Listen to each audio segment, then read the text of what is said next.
Hi friends, అవాజు ఈరోజు మనం ఈ వీడియోలో మహబూబ్నగర్ జిల్లా కేంద్రానికి 41 కిలోమీటర్ డిస్టెన్స్లో ఉన్న నందివడ్డెమాన్ గ్రామంలో ప్రస్తుతం మనం ఉన్నాం.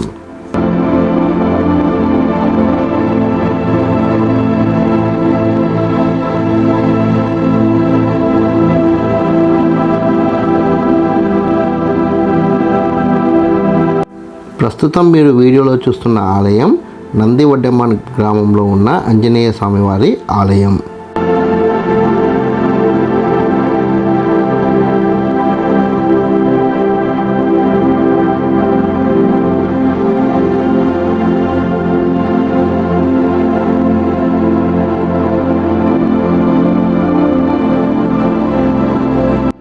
ఈ ఆలయానికి వెనుక భాగంలో విశేషమైన శిల్ప సంపద ఉంది.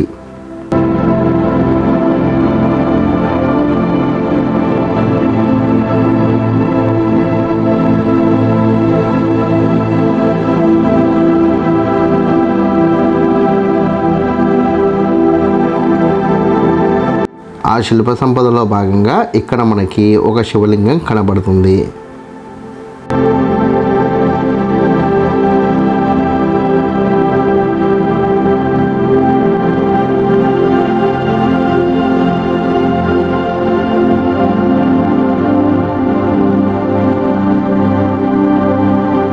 ఇక్కడ ఉన్న ఈ శివలింగంపై ఉన్న రేఖల ఆధారంగా ఇది బ్రహ్మసూత్ర శివలింగంగా మనము నిర్ధారించుకోవచ్చు.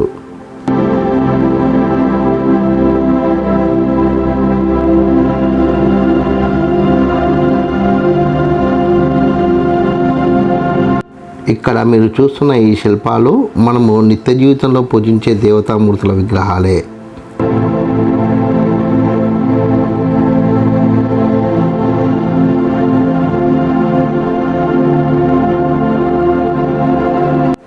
ఇక్కడ ఉన్న ఈ శిల్పాలని మనం నిశ్చితంగా పరిశీలిస్తే అవి ఏ దేవతామూర్తి విగ్రహాలో మనము నిర్ధారించుకోవచ్చు.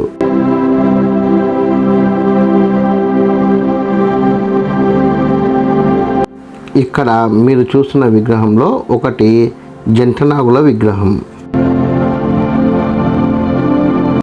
ఇప్పుడు మీరు వీడియోలో చూస్తున్న శిల్పం ఆంజనేయ స్వామివారి శిల్పం.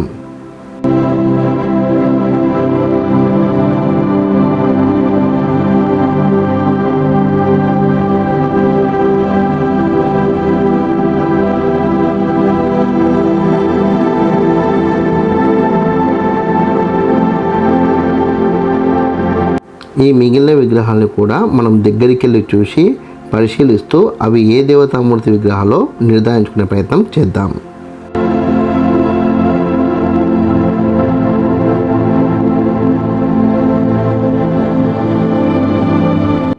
మనకి ఇక్కడ కనబడుతున్న మొదటి శిల్పం లక్ష్మీ నరసింహస్వామి విగ్రహంగా మనం నిర్ధారించుకోవచ్చు. రెండవ శిల్పాన్ని మనం చూస్తే కనుక ఆ శిల్పం స్వల్పంగా ధ్వంసమైనట్టు మనకు అర్థమవుతుంది. ఈ శిల్పంలో ఉన్న స్వామివారి చేతిలో నాగలి ఉంది కాబట్టి ఈ శిల్పాన్ని మనము బలరాముడిగా భావించవచ్చు. మూడవ శిల్పాన్ని మనం పరిశీలిస్తే ఆ శిల్పం చేతిలో గొడుగు లాంటి నిర్మాణం కనబడుతుంది కాబట్టి ఈ శిల్పం వామనావతారానికి సంబంధించిన శిల్పంగా మనము భావించవచ్చు.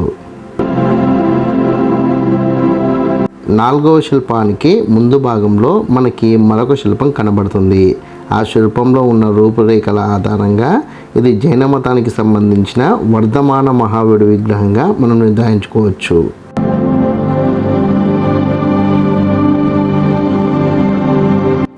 నాలుగవ శిల్పాన్ని మనం నిశ్చితంగా పరిశీలిస్తే ఆ శిల్పంలో ఉన్న వ్యక్తి గుర్రం పైన కూర్చొని చేతిలో కత్తిని ధరించి ఉండు. ఈ శిల్పం ప్రస్తుతం మనం చెప్పుకుంటున్న కల్కి అవతారానికి దగ్గర పోలికగా కనబడుతుంది కాబట్టి ఇది కల్కి అవతారానికి సంబంధించిన శిల్పంగా భావించవచ్చు. ఇక్కడ ఉన్న అన్ని శిల్పాలలో ఐదవ శిల్పం చాలా వైవిధ్యంగా ఉంది. ఎందుకంటే అన్ని శిల్పాలకి తల భాగాన్ని మనం పరిశీలిస్తే మనిషి ఆకారం ఉంది, కానీ ఐదవ శిల్పంలో మనకి జంతువు ఆకారం కనబడుతుంది. ఈ ఐదవ శిల్పానికి ఉన్న రూపురేఖల ఆధారంగా ఇది వరాహస్వామికి సంబంధించిన శిల్పంగా మనం భావించవచ్చు.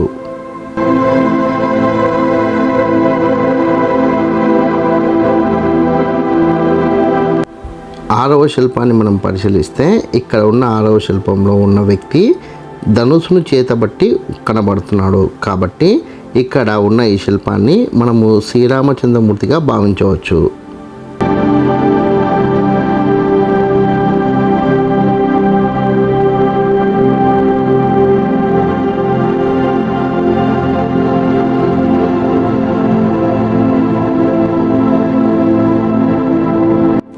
ఏడవ శిల్పానికి సంబంధించి మనం నిశ్చితంగా పరిశీలిస్తే ఆ 7వ శిల్పం కొద్ది వరకు ధ్వంసం కావడం వల్ల ఆ శిల్పం నిర్దిష్టంగా ఏ దేవతామూర్తితో మనం చెప్పలేకపోతున్నాం.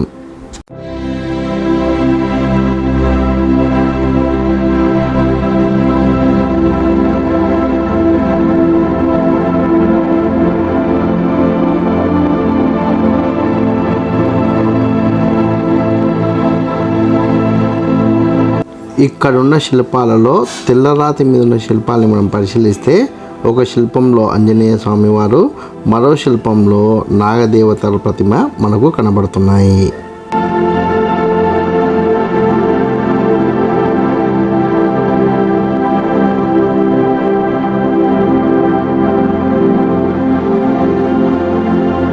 మిగిలిన విగ్రహాలు ధ్వంసం కావడం వల్ల నిర్దిష్టంగా ఈ దేవతామూర్తి విగ్రహం అని మనం చెప్పలేకపోతున్నాం.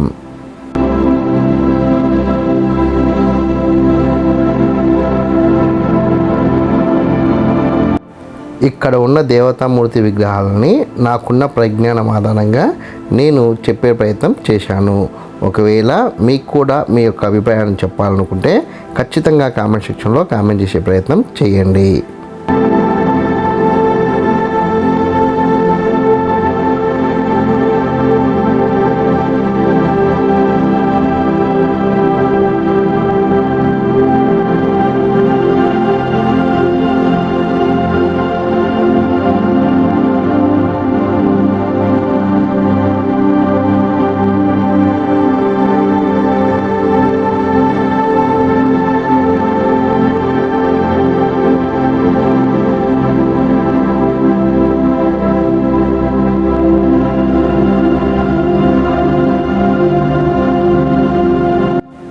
ఈ వీడియో కనుక మీకు నచ్చినట్లయితే లైక్ చేయండి, కామెంట్ చేయండి, షేర్ చేయండి. ఛానల్ మట్టుకు ఖచ్చితంగా సబ్స్క్రైబ్ చేసుకోండి. జై హింద్, వందే మాతరం.